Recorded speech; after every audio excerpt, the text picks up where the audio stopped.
हाँ जी भाई, सभी को नमस्कार। हालचाल बढ़िया, बताइए। हाँ जी भाई, सभी को नमस्कार भाई, एक बार फिर से सभी को राम राम।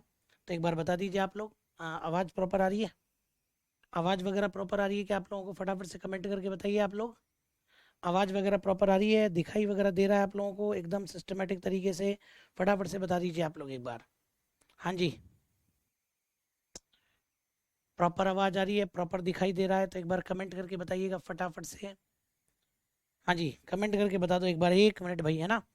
हस्तकला के बारे में अपन लोग बात कर रहे हैं भाई, तो हस्तकला पर ही अपन अभी डिस्कशन करेंगे एक एक दो चीज़ों का। जो चीज़ें अपने पास में रह गई हैं उनके बारे में अपन यहाँ पर बात करेंगे भैया, है ना। चलिए साहब।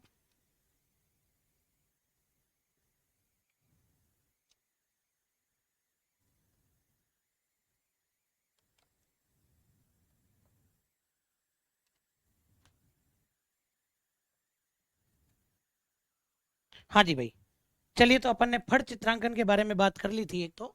ये ध्यान रखना आप लोग, अपन ने किसके बारे में बात कर ली थी? अपन ने फट चित्रांकन के बारे में बात की थी। चित्रांकन हस्तकला अपनी चल रही थी और उसके अंदर मैंने आपको फट चित्रांकन पढ़ा दिया था। आज फट चित्रांकन के बाद में आगे बढ़ते हैं। तो इसके अंदर अपने पास में एक आ जाती है आपके पिछवाइयाँ। ध्यान रखना, बोलो क्या आ जाएगी आपके? तो एक आपके पास में आ जाती है पिछवाइयाँ। और ये जो पिछवाइयाँ होती हैं, सीधी सी बात याद रखना, ये पिछवाइयाँ आपके कहाँ की फेमस है? तो ये पिछवाइयाँ आपके नाथ द्वारा की फेमस है। सबसे पहले तो आप ये याद रखना। और देखो, पिछवाइयाँ पिछवाइयाँ मतलब कि पीछे की ओर। पिछवाइयाँ मतलब कि क्या हो गई आपके, एक तरीके से पीछे की ओर, पीछे की ओर हो जाएगी। मतलब कि मैं कहूँ कि भगवान कृष्ण की प्रतिमा के पीछे कपड़े के पर्दे पर कृष्ण लीला का चित्रण क्या कहलाता है? पिछवाइयाँ। तो ये लो साहब, बहुत ही बेसिक सी परिभाषा बनती है। क्या बनेगी? कृष्ण प्रतिमा के पीछे, ठीक है ना। कृष्ण प्रतिमा के पीछे कपड़े के पर्दे पर, कपड़े के पर्दे पर कृष्ण लीला का चित्रण। कृष्ण प्रतिमा के पीछे कपड़े के पर्दे पर और कृष्ण लीला का चित्रण आपके क्या कहलाएगा? तो कपड़े के पर्दे पर कृष्ण लीला का चित्रण आपके पिछवाइयाँ कहलाएगा। फॉर एग्जाम्पल अभी मैं आपको बता भी देता हूँ यहाँ पर कि पिछवाइयाँ आपके किस प्रकार की होती है। तो वो आप लोग यहाँ पर देखिएगा कि अगर मैं यहाँ पर बात करता हूँ तो ये अपने क्या हो जाती है भैया, ये अपने यहाँ पर पिछवाइयाँ होती है। आई बात समझ में? अगर हम यहाँ पर बात करें तो ये अपने पास में क्या आ जाएंगी भाई? तो ये अपने पास में पिछवाई आती है भैया, ठीक है ना। अब जैसे फॉर एग्जाम्पल ये भगवान कृष्ण की प्रतिमा है। भगवान कृष्ण की प्रतिमा के पीछे कपड़े के पर्दे पर कृष्ण लीला का जो चित्रण होता है ना, इसको हम लोग क्या बोलते हैं? इसको हम लोग पिछवाइयाँ बोलते हैं। तो ये पिछवाइयाँ वाली बात तो क्लियर है भैया। और ये पिछवाइयाँ आपके कहाँ की फेमस है? ये जरूर याद रखना भाई, तो ये आपके नाथ द्वारा की फेमस है। चलिए, ऐसे ही अपने पास में एक आती है आपके चित्रांकन हस्तकला में, जिसका नाम है आपके उस्ता कला। ठीक है ना, कौन सी कला आ जाएगी आपके? उस्ता कला।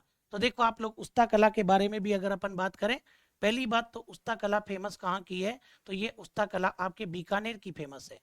और बीकानेर के अंदर भी कौन सा परिवार भैया? आपके उस्ता परिवार।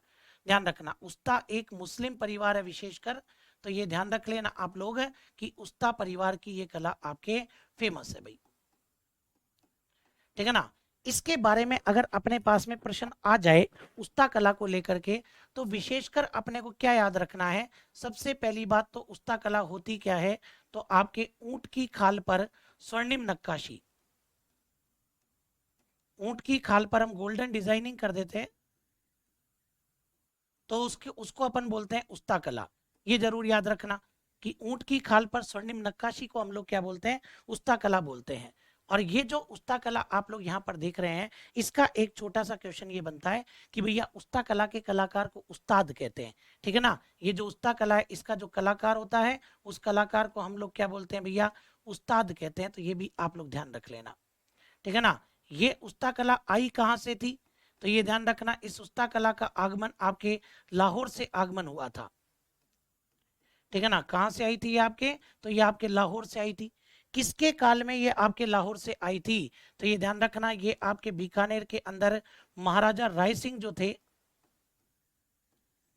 उन महाराजा राय सिंह के काल में ये आपके, और कहाँ से आई? तो महाराजा राय सिंह के काल में ये आपके लाहौर से आई थी। लेकिन ऐसा कहते हैं कि इसका सर्वाधिक विकास जो हुआ था, वो आपके महाराजा अनूप सिंह के काल में माना जाता है, ठीक है ना। उस्ता कला का जो विकास हुआ, वो किसके काल में माना जाता है? महाराजा अनूप सिंह के काल में। सर्वाधिक विकास हुआ था, तो ये भी ध्यान रखना। बीकानेर के महाराजा अनूप सिंह के काल में और आपके इसका सर्वाधिक विकास हुआ, तो ये भी अपने को याद होना चाहिए भैया कि सबसे ज्यादा विकास किसके काल में हुआ था, तो सबसे ज्यादा विकास अनूप सिंह जी के काल में हुआ। फिर इसके प्रमुख कलाकार कौन है, तो ये भी एक प्रश्न बन जाता है कि ये जो उस्ता कला है, इस उस्ता कला के प्रमुख कलाकार कौन हैं, तो इसके प्रमुख कलाकार हैं हिसामुद्दीन उस्ता। जरूर याद रखना कि इसके जो प्रमुख कलाकार हैं उनका नाम क्या हो जाएगा, हिसामुद्दीन उस्ता। और ये जो हिसामुद्दीन उस्ता हैं, इनको आपके 1986 में कौन सा पुरस्कार मिला था, तो 1986 में इनको पद्मश्री पुरस्कार से सम्मानित किया गया। किसको पद्मश्री पुरस्कार से सम्मानित किया गया, तो ये ध्यान रखना, हिसामुद्दीन उस्ता। सर उस्ता कला में ऊंट के बाल के कतरे बनाते हैं या किसी और चीज से, अभी वो भी मैं आपको बताता हूँ, उसके बारे में भी आप सुन लेना। दो तरह की उस्ता कला होती है, अगर जिंदा ऊंट की खाल पर होती है तो उसको जट कटराई कहते हैं, वो भी मैं भी आपको बताऊंगा, तो थोड़ा सा ध्यान देना आप लोग यहाँ पर। तो भैया आपके हिसामुद्दीन उस्ता, और ये जो हिसामुद्दीन उस्ता है, इनके गुरु का नाम क्या है भैया, तो इनके गुरु का नाम है कादर बख्श। इनके गुरु का नाम है आपके कादर बख्श। और हिसामुद्दीन उस्ता के जो शिष्य हैं, इनके शिष्य का नाम है मोहम्मद हनीफ। ये वर्तमान में बड़ा फेमस चल रहे हैं भैया, मोहम्मद हनीफ जो हैं ये आपके वर्तमान में बड़ा फेमस है इसको लेकर के, ठीक है ना। तो ये भी याद रखना, जो आपके मोहम्मद हनीफ है ना, इन्होंने आपके ख्वाजा साहब की दरगाह का चित्रण किया था, इसलिए ये आपके क्या हो गए, ये फेमस हो गए। तो ये भी आप लोग जरूर ध्यान रख लेना कि ये जो मोहम्मद हनीफ है, इन्होंने किसका चित्रण किया, तो इन्होंने ख्वाजा साहब की दरगाह का चित्रण किया, ख्वाजा साहब की दरगाह का चित्रण किया। तो ये भी आप लोग जरूर ध्यान रखना, ख्वाजा साहब की दरगाह का चित्रण इन्होंने किया था, तो ये बड़े फेमस हुए। ऐसे ही देखो एक कलाकार और आते हैं जिनका नाम है इलाही बख्श उस्ता, ठीक है ना, इलाही बख्श उस्ता। और ये जो इलाही बख्श उस्ता हैं, इन्होंने किसका चित्र बनाया, तो इनके बारे में कहा जाता है कि इन्होंने आपके ऊंट की खाल पर, बोलो किस पर, तो इन्होंने आपके ऊंट की खाल पर किसका चित्र बना दिया भाई, तो इन्होंने ऊंट की खाल पर और महाराजा गंगा सिंह का चित्र बनाया,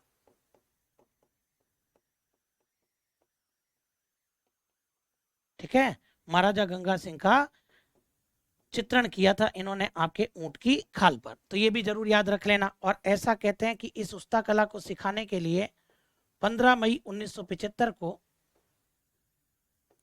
बीकानेर में एक इंस्टीट्यूशन भी खोला गया। तो इसको सिखाने के लिए बीकानेर में कैमल हाइड ट्रेनिंग सेंटर की स्थापना की गई। किसकी स्थापना की गई, कैमल हाइड ट्रेनिंग सेंटर की स्थापना की गई। तो ये भी जरूर ध्यान रख लेना, कैमल हाइड ट्रेनिंग सेंटर की स्थापना आपके की गई थी, कैमल हाइड ट्रेनिंग सेंटर। तो बीकानेर के अंदर आपके कैमल हाइड ट्रेनिंग सेंटर की स्थापना की गई, ये भी आप लोग जरूर ध्यान रखना, 15 मई 1975 को। तो ये जो चीजें होती है ना, ये अपने उस्ता कला के अंदर आती हैं, और इसी उस्ता कला का एक नाम अपने को और मिलता है। इधर देखना आप लोग यहाँ पर, अगर मैं यहीं पर बात करता हूँ आपके उस्ता कला के बारे में, तो ये जो आपके उस्ता कला है, इसका एक नाम अपने को और देखने को मिलेगा। कौन सा नाम देखने को मिलेगा, सभी का ध्यान इधर भैया, ठीक है ना। अगर उस्ता कला के बारे में ही मैं बात करता हूं, तो इस उस्ता कला का एक नाम अपने को और देखने को मिलता है, और वो क्या नाम हो जाएगा, वो मुनव्वती कला। ध्यान रखना आप लोग कि उस्ता कला का ही एक नाम अपने को क्या देखने को मिलता है, मुनव्वती कला। तो ये भी आप भूलना मत भैया, मुनव्वती कला इसको बोलते हैं, मुनावती कला। तो ये चीजें याद रखना कि बीकानेर के अंदर उस्ता परिवार, ऊंट की खाल पर स्वर्णिम नक्काशी, कलाकार उस्ताद हो जाएगा। लाहौर से राय सिंह जी के टाइम पर आई थी, महाराजा अनूप सिंह इसके सर्वाधिक मतलब विकास हुआ था।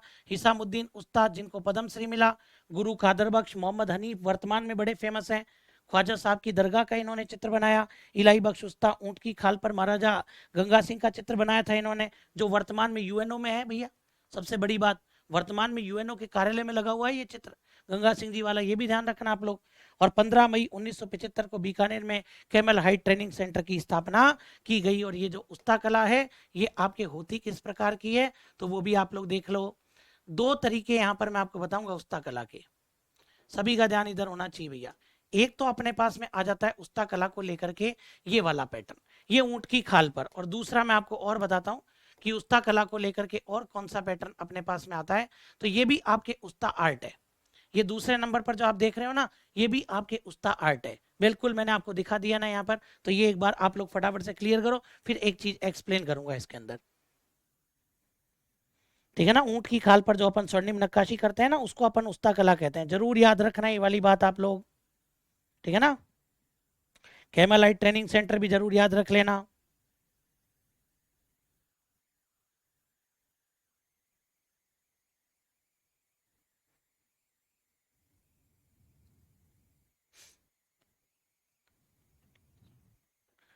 आई बात समझ में, तो ये ध्यान रखना।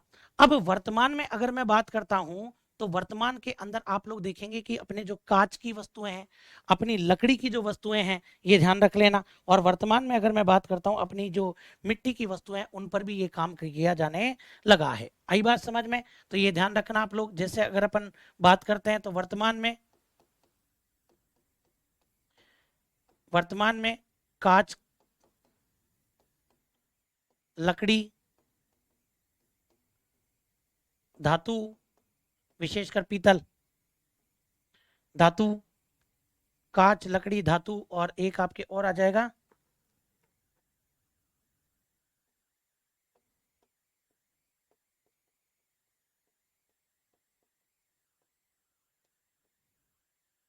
वस्तुओं पर भी कार्य प्रारंभ कर दिया गया है। पहले तो ये नक्काशी केवल आपके ऊंट की खाल पर ही होती थी। अब अगर वर्तमान में बात करता हूं, तो वर्तमान में आपके कांच, लकड़ी, धातु की जो वस्तुएं होती है, उन पर भी ये काम प्रारंभ कर दिया, जैसा कि आप यहाँ पर देख सकते हैं। ये आपके यहाँ पर आ जाएगा, अच्छे से याद रखना आप इस बात को। समझ में आ गई बात यहाँ पर, तो ये आपके वर्तमान में ये काम भी आपके शुरू कर दिया है। स्वर्णिम नक्काशी बताना, जैसे ये वाली और ये वाली, ये स्वर्णिम नक्काशी गोल्डन डिजाइनिंग करते हैं, ये ऊंट की खाल पर कटिंग करते हैं ना, तो वैसे इसको अपन प्रॉपर क्या बोलते हैं, जब जिंदा ऊंट की खाल पर करते हैं तो जट कटराई, जरूर ध्यान रख लेना। क्या बोलेंगे इसको अपन, जब जिंदा ऊंट की खाल पर किया जाता है तो इसको अपन बोलते हैं जट कटराई, जरूर याद रखना।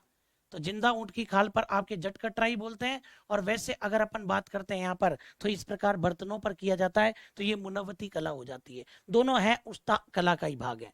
ठीक है ना, दोनों अपन किसका भाग है, उस्ता कला का ही पार्ट है।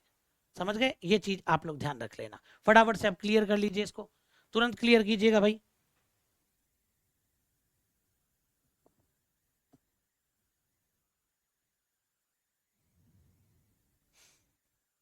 चलिए साहब, तो ये ध्यान रखना आप लोग इसके अंदर। अब आगे बात करते हैं, तो ये अपने उस्ता कला के बारे में बात हो जाती है। एक चीज आप लोग इधर ध्यान दीजिएगा भैया, एक चीज अच्छे से ध्यान देना आप लोग यहाँ पर। तो उस्ता कला मैंने आपको बताई, एक कला मैं यहीं पर आपको बता देता हूँ, क्योंकि उस्ता कला तो अपन ने अगले पेज पे देख ली है। एक अपने पास में आती है मथेरण कला, ये भी चित्रांकन का ही काम है भैया। मथेरण कला ध्यान रखना, पहली बात तो कहाँ की फेमस है, बीकानेर। बीकानेर, और बीकानेर के अंदर भी कौन सा परिवार इसके लिए फेमस है, तो इसके अंदर बीकानेर का जैन परिवार बड़ा फेमस है भैया। कौन सा परिवार है भाई, तो बीकानेर का जैन परिवार बड़ा फेमस है। अब आपको ये ध्यान रखना कि मथेरण कला होती क्या है। तो देखो आप लोग, मथेरण कला क्या होती है भाई, मथेरण कला का संबंध भित्ति चित्रों से है। तो यही तो चीज अपने को याद रखनी है कि भैया आपके पौराणिक पौराणिक घटनाओं पर आधारित, जो भी अपने पौराणिक या ऐतिहासिक घटनाएं हैं, उन पौराणिक घटनाओं पर आधारित भित्ति चित्रण, ध्यान रख लेना। पौराणिक घटनाओं पर आधारित अपने क्या हो जाएगा, भित्ति चित्रण, मतलब कि दीवार पर आपको चित्र बनाना है। और जब आप पौराणिक घटनाओं पर आधारित भित्ति चित्र बनाते हैं, तो वो मथेरण कला होती है। लेकिन ये ध्यान रखना, ये जो मथेरण कला है, इसके अंदर आप लोग किस पर चित्र बनाओगे, गीले प्लास्टर पर आपको चित्र बनाना पड़ेगा। जैसे होता है ना, एक तो प्लास्टर सूख जाने के बाद अपने घर की दीवार, एक गीले प्लास्टर पर आपको क्या करना पड़ेगा, गीले प्लास्टर पर चित्रण करना पड़ेगा। और जब अपन गीले प्लास्टर पर चित्र बनाते हैं, तो इसको हम लोग पता है क्या बोलते हैं, इसको हम लोग बोलते हैं फ्रेस्को ब्रूनो।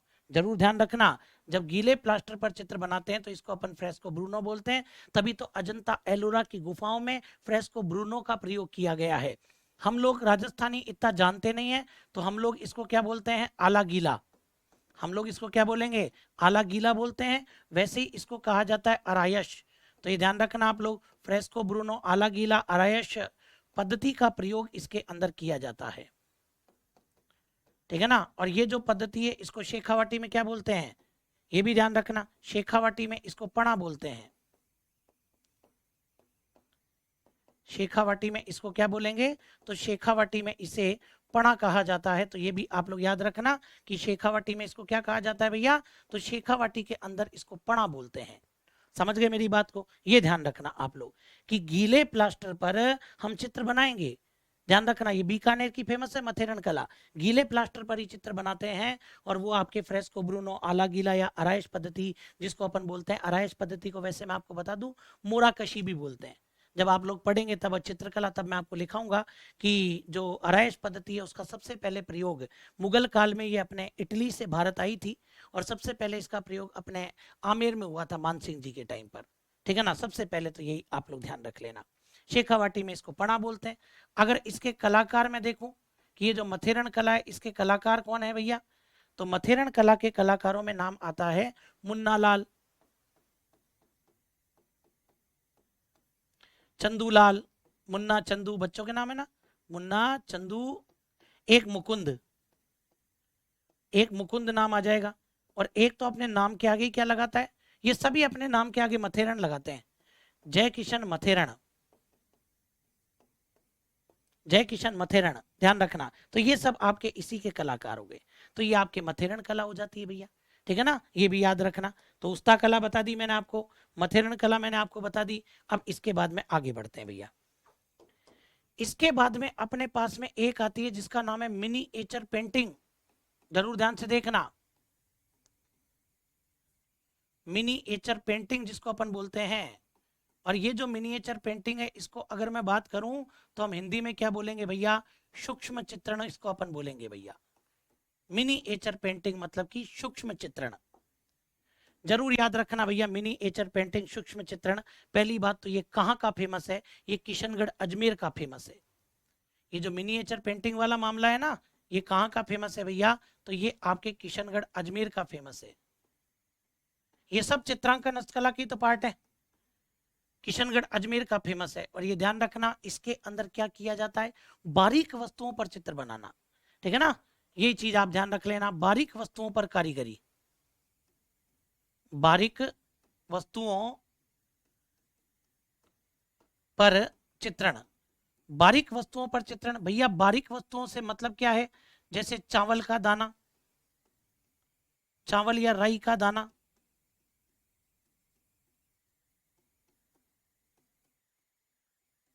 बारीक वस्तुएं। और जैसे लकड़ी का गुटका,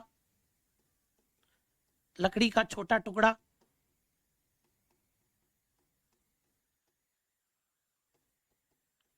लकड़ी का छोटा टुकड़ा, इनके ऊपर आप चित्र बनाते हैं। मेले में नहीं जाते, मेले में वो एक छल्ला सा बना के देता है, चावल के दाने पर अपना नाम लिख देता है, ध्यान रख लेना। यही तो यहाँ पर ये कहना चाह रहा है कि राई के दाने, चावल के दाने, इन पर आप लोग क्या बना देते हो, चित्र बना देते हो। अरे बोले सर किसी ने चित्र बनाया है क्या, अभी जब मैं आपको बताऊंगा ना तो आपकी आंखें फटी की फटी रह जाएंगी कि किसी ने क्या चित्र बनाया है। आप लोग खुद सोचेंगे कि इसके प्रमुख कलाकार कौन है, तो इसके प्रमुख कलाकार में नंबर 1 किशन शर्मा, जरूर याद रखना मेरी बात को कि नंबर 1 कौन आ जाएगा भैया, किशन शर्मा। और ये किशन शर्मा कहाँ के हैं, ये आपके बेगू चित्तौड़गढ़ के हैं, एक रायता गांव है वहां पर, वहां के रहने वाले हैं। और इन्होंने क्या किया, इन्होंने भाई साहब सबसे जोरदार बात, राई के दाने पर मीरा का चित्र बना दिया। राई के दाने पर किसका चित्रण कर दिया, तो इन्होंने राई के दाने पर मीरा का चित्रण किया। तो बताओ कितनी बड़ी बात हो गई भैया, राई का दाना साला अपने से उठा नहीं, राई का दाना अपने से उठे नहीं, ये ध्यान रखना। तो भैया मीरा का चित्रण कर दिया उसके ऊपर, कितनी बड़ी बात है देखो। नंबर 2, नंबर 2 पर तिलक गीताई, नंबर 2 पर कौन आ जाएंगे, तिलक गीताई। और ये जो तिलक गीताई है ये आपके कहाँ के हैं पता है, ये तिलक गीताई आपके किशनगढ़ अजमेर के हैं, ये आपके किशनगढ़ अजमेर के हैं। और इन्होंने क्या किया, चावल के दाने पर गीता का चित्रण किया। इन्होंने आपके चावल के दाने पर क्या कर दिया भैया, तो इन्होंने आपके चावल के दाने पर गीता का चित्रण किया। तो ये भी ध्यान रख लेना, एक छोटा सा चावल का दाना, उस पर गीता का चित्र बना दिया, ध्यान रखना। इसीलिए तो इन तिलक गीताई को एक पुरस्कार दिया गया था, और वो था आपके पद्मश्री। कब दिया था, 2016, 2016 में पद्मश्री। और तीसरा तो जोरदार है भैया, तीसरे नंबर पर जो नाम आता है वो नवरत्न प्रजापति है, नवरत्न प्रजापति का नाम आता है। और ये जो आपके नवरत्न प्रजापति हैं ये कहाँ के हैं, तो नवरत्न प्रजापति आपके जयपुर के हैं।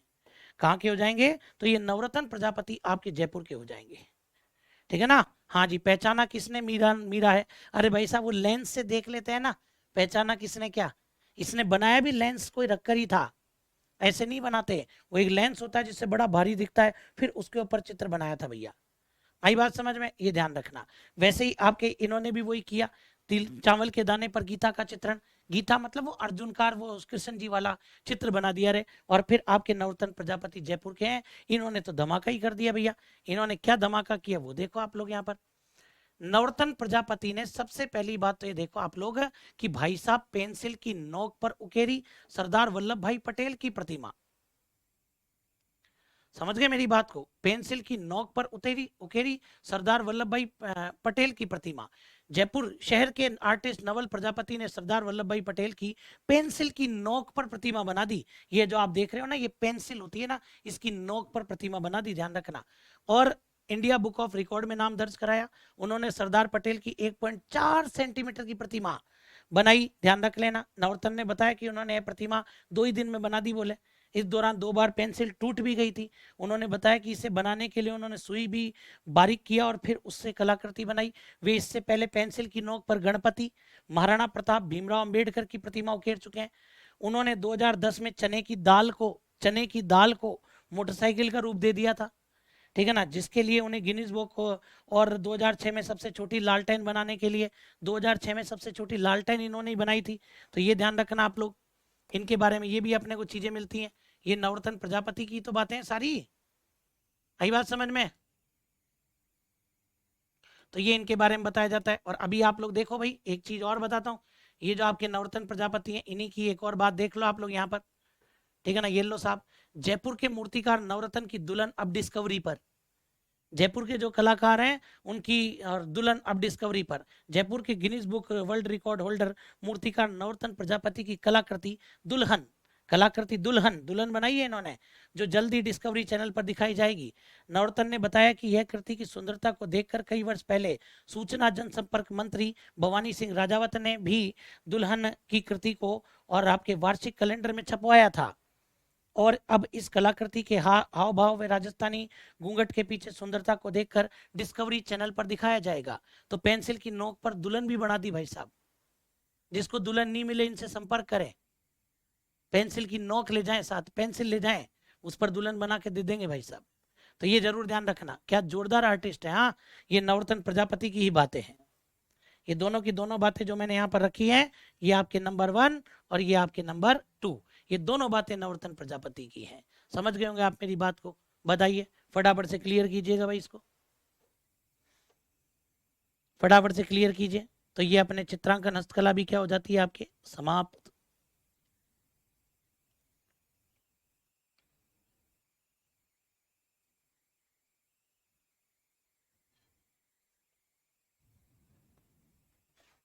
ठीक है ना। ऐसे ही देखो चित्रांकन में एक और आ जाता है आपके, चित्रांकन में एक आता है आपके वातिक कला, बातिक भी बोल सकते हैं या वातिक भी बोल सकते हैं, ध्यान रखना। बातिक या वातिक कला इसको बोलते हैं, क्योंकि कल को अपने चित्रांकन हस्तकला के कोई भी पार्ट अपने से पूछ सकता है। ये 6 नंबर पर है मेरी बात, ध्यान रखना।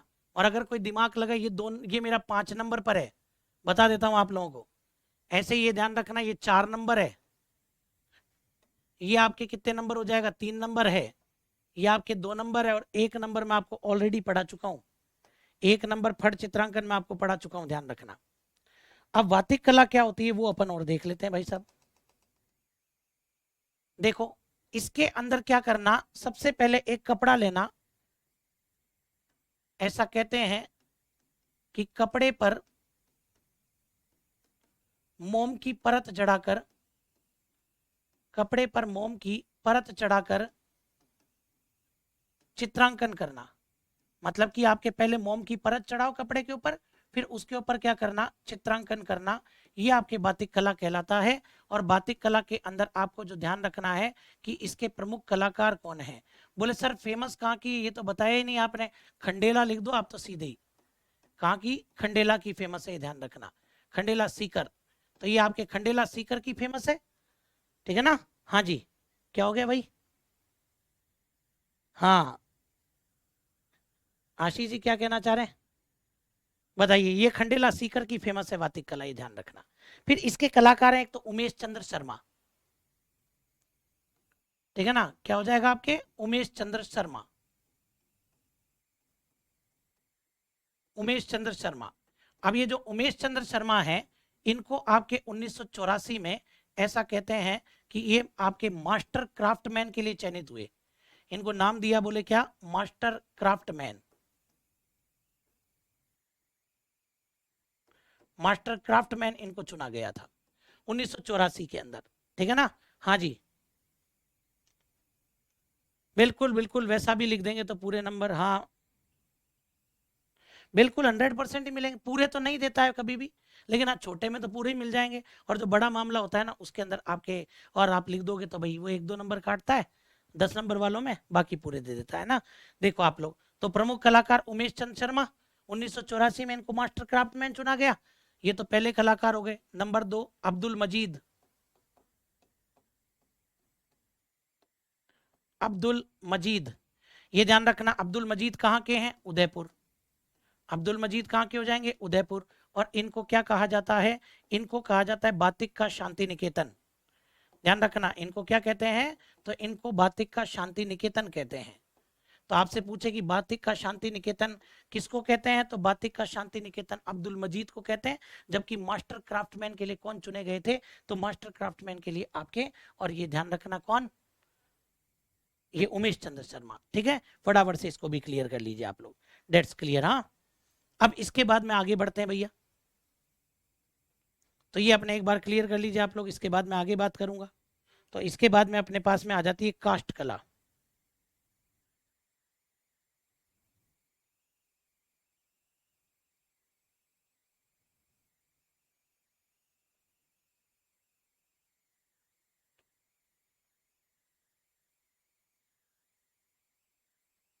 हाँ जी,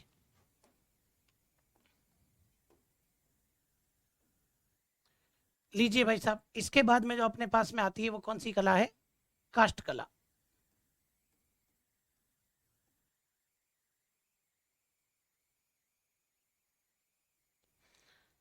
कास्ट कला, ध्यान से सुनना आप लोग कास्ट कला के बारे में।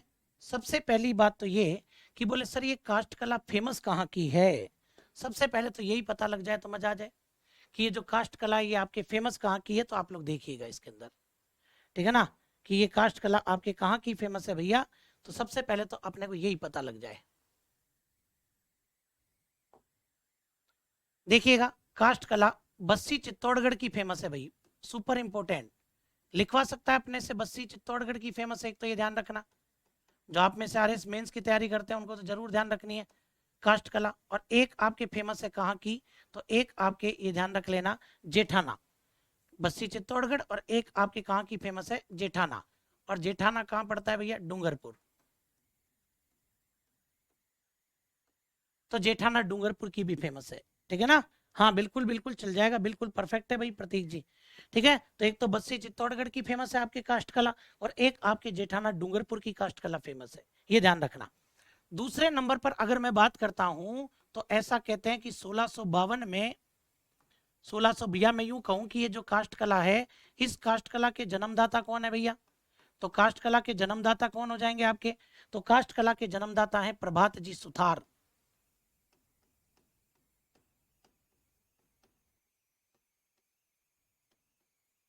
प्रभात जी सुथार, प्रभात जी सुथार के बारे में ये कहा जाता है कि इन प्रभात जी सुथार को 1652 में, कब की बात कर रहा हूं, 1652 के अंदर। और आपके जो रावत गोविंद सिंह हैं, 1652 के अंदर जो आपके रावत गोविंद सिंह हैं, ये रावत गोविंद सिंह कहाँ के थे, ये आपके बस्सी के थे। तो रावत गोविंद सिंह द्वारा टोंक से, टोंक से कहाँ लाया गया, तो इनको टोंक से बस्सी लाया गया। रावत गोविंद सिंह जी जो बस्सी के थे वो आपके, और इनको टोंक से बस्सी लाए। तो 1652 में रावत गोविंद सिंह द्वारा टोंक से बस्सी लाया गया। तो ये ध्यान रख लेना, तभी तो इनको, इन्होंने यहाँ बस्सी के अंदर ये आपके इस कला को डेवलप किया। तो ये दो बात याद ध्यान रखना। फिर इसके बाद में आपके आती है प्रमुख काष्ठ कलाकृतियां। प्रमुख काष्ठ कलाकृतियां, लकड़ी से कौन कौन सी चीजें बनाई जाती हैं? प्रमुख काष्ठ कलाकृतियां, तो ये भी आप लोग ध्यान देना। जैसे अगर मैं बात करूं यहाँ पर प्रमुख काष्ठ कलाकृतियों में, तो आप लोग देखिएगा नंबर 1 मेरे पास जो आ जाता है वो है आपके कठपुतली बनाना। सबसे पहले क्या आ जाएगा अपने पास में? कठपुतली बनाना, ये ध्यान रखना।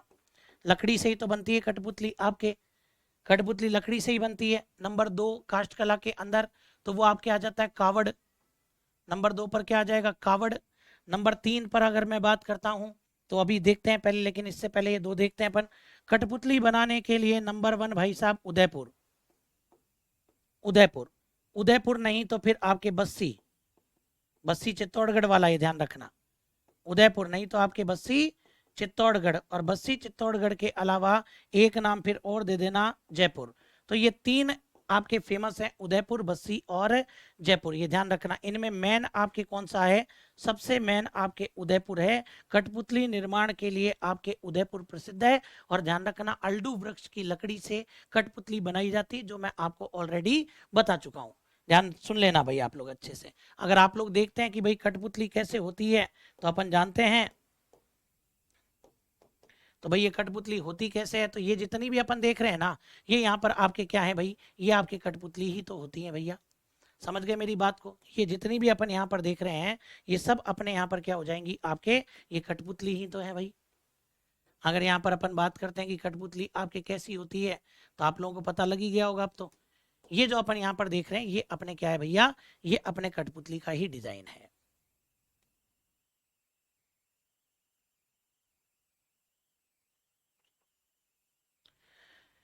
ये चीज आप लोग थोड़ा सा ध्यान रख लेना कि ये जो अपन यहाँ पर देख रहे हैं, ये अपना किसका डिजाइन हो जाएगा? तो ये अपने कठपुतली का ही डिजाइन हो जाएगा। और मैंने आपको बता ही दिया कि ये कठपुतली आपके कहाँ की फेमस है भैया? तो ये कठपुतली आपके, और पता लग ही गया होगा आपके कि ये कठपुतली आपके कहाँ की फेमस है रे? तो ये कठपुतली आपके फेमस है भाई साहब, एक सेकेंड।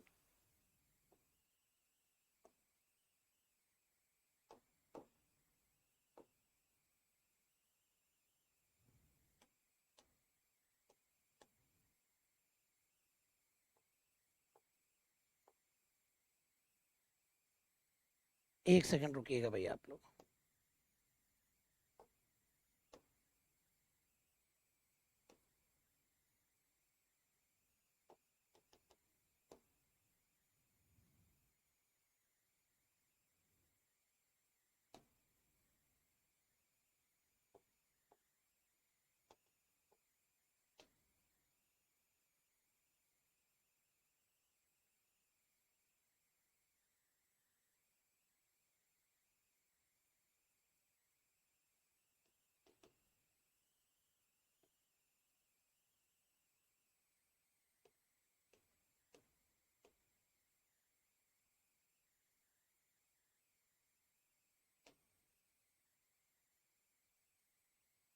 रुकना भाई 1 मिनट। अपने तो कठपुतली नहीं अटका दिया रे। हाँ बिल्कुल दादा पदम जी, वो अपन वहां पढ़ चुके हैं ना उसके अंदर ऑलरेडी।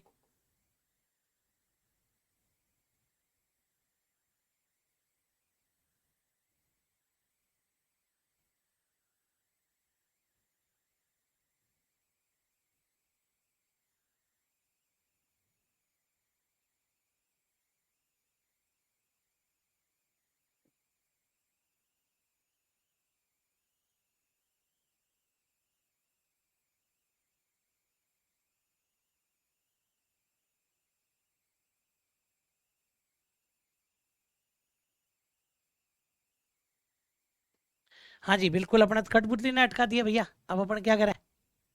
हाँ जी चलिए साहब, एक बार देखते हैं अपन इसके बारे में।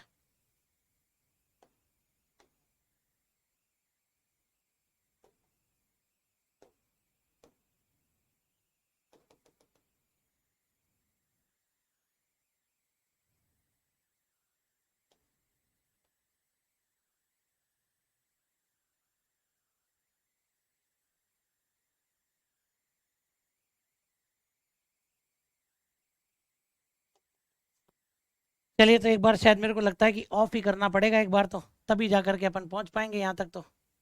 ठीक है ना?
तो भैया बोर्ड ही हैंग हो गया, कठपुतली ने हमें कठपुतली बना दिया, खुद के इशारों पर नचा रही है। चलिए कोई बात नहीं है ना।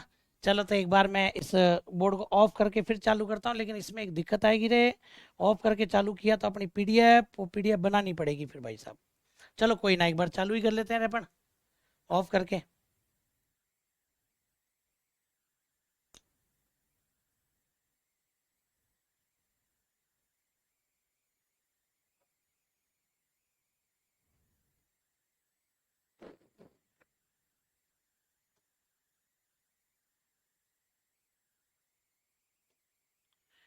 चलिए तो एक बार, हाँ बिल्कुल बिल्कुल, तो एक बार चालू करते हैं अपन, स्टार्ट करते हैं वापस से। कठपुतली नचाई दिया ना, इसीलिए कहते हैं कठपुतली बड़ी खतरनाक होती है रे, समझ गए? इसीलिए कहते हैं कठपुतली क्या होती है आपके, बड़ी खतरनाक होती है, ध्यान रख लेना। हाँ, किसका एग्जाम है अब आगे? सबका ही एग्जाम है आगे अब। चलिए साहब, नो प्रॉब्लम सर, एक बार देख लेते हैं रे, चल जाएगा तो ठीक है। Mister India.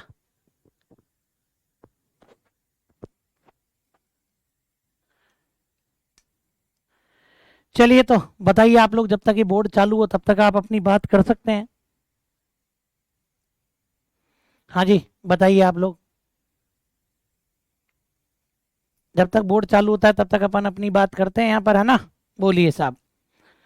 बिल्कुल बिल्कुल बिल्कुल। वैसे तो समय भी अपना हो गया है। क्लास है क्या तुम्हारी अभी, ये बताओ पहले तो। अभी तुम्हारी क्लास है क्या 7 बजे? एक बार ये बताना फटाफट से तुम, या कोई क्लास नहीं है 7 बजे? है तो बताओ, नहीं हो तो बताओ। क्लास है क्या तुम्हारी 7 बजे? कमेंट करके बताओ, देखिए फटाफट से कितने बजे है क्लास अगली तुम्हारी, ये भी बता दो, उस हिसाब से अपन बात करें।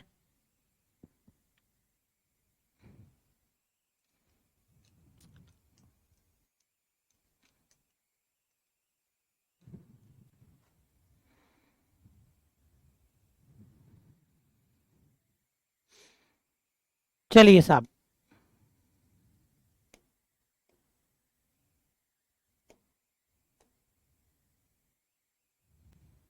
नहीं है? चलिए फिर तो बहुत बढ़िया बात है रे।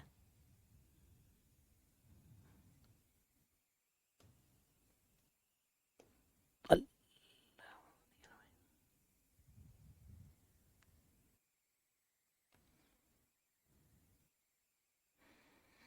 चलिए साहब, अपनी तो फाइल ही गई रे।